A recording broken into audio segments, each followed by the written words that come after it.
ለምንድን ነው ግን ኢትዮጵያ ውስጥ ያለን ሰዎች ደላላ ስንባል ደስ የማይለን?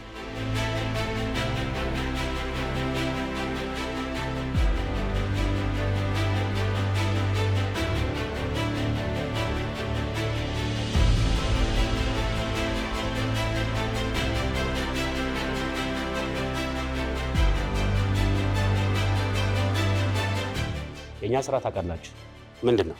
እንሰማለን። ከሰማን ወገር ላይ ተነስተን ምንድን ነው የምናደርገው? መልስ ነው የምንሰጠው።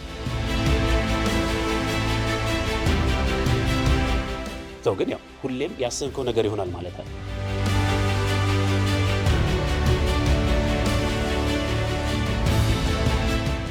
ብዙ ጊዜ አሁን በጣም ብዙ ቻሌንጆች ሪል ስቴቱ ላይ ብዙ ቻሌንጅ አድርገህ ያሳለፍከው ሰው ብሎ ሰዎች ሲጠይቁኝ በየትኛውም ሁኔታ ላይ ብንሆን ያው ኮንሲስተንሲ ላይክ ማተር እንደሚያደርግ በዛ ነገር ላይ በደንብ ተምሬያለሁኝ ዛሬ ላይ።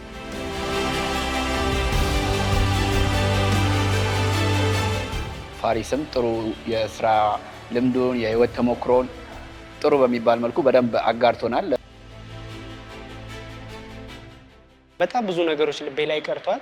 እንግዲህ ሰው ከለፋ ከጣረ የሆነ ነገር አስቦ ሊደርስበት የሚችልበት ከፍታ ላይ እደርሳለሁ ብሎ ካሰበ ከፋሪስ የምንማረው አንዱ ነገር ይደርሳል የሚለው ነው። ከመጀመሪያውም ጀምሮ ደግሞ ሳስብ ነበር ብቻ አንዱ ኤጀንት ብቻ አፕሮች አድርጎኝ ለምን ቤት አትገዛም ስላለው ፕሮጀክት እንዲነግረኝ እየጠበቅኩ ነበር።